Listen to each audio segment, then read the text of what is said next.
नन्हे से बिट्टू के घर आने से घर में खुशी का माहौल था। ममता पहली बार मां बनी थी।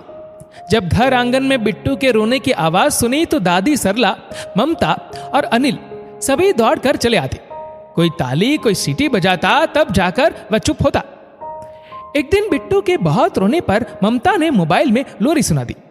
ये क्रम रोजाना चलते चलते न जाने कब बिट्टू की आदत बन गई। अब किसी के चुप कराने पर भी चुप नहीं होता। एक मोबाइल ही सहारा था।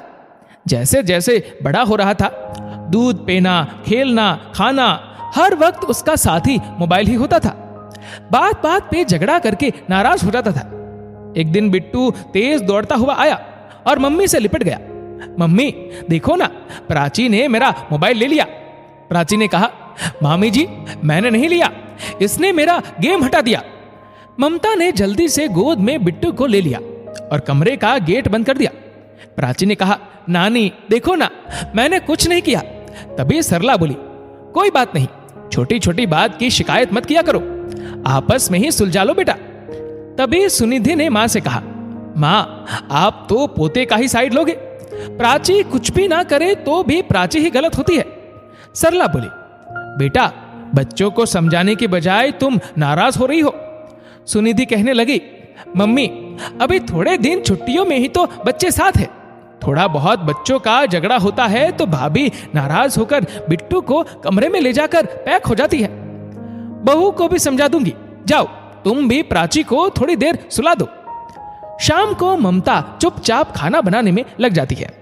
सरला किचन में जाकर बर्तन जमाते हुए ममता से कहती है, बेटा अभी छुट्टियां है, बच्चे आपस में साथ रहेंगे तभी दूसरों से चीजें शेयर करना सीखेंगे। खेल खेल में बच्चों को आपस में बहुत कुछ सीखने को मिलता है। बच्चों के भविष्य के लिए उन्हें प्रेम से समझाकर मोबाइल से दूर रखो और साथ साथ खेल खिलाना भी आवश्यक है। ममता ने कहा, अब कोशिश करूंगी। आजकल बिट्टू बहुत जिद्दी हो गया है, मोबाइल के अलावा और कोई गेम उसे अच्छा ही नहीं लगता।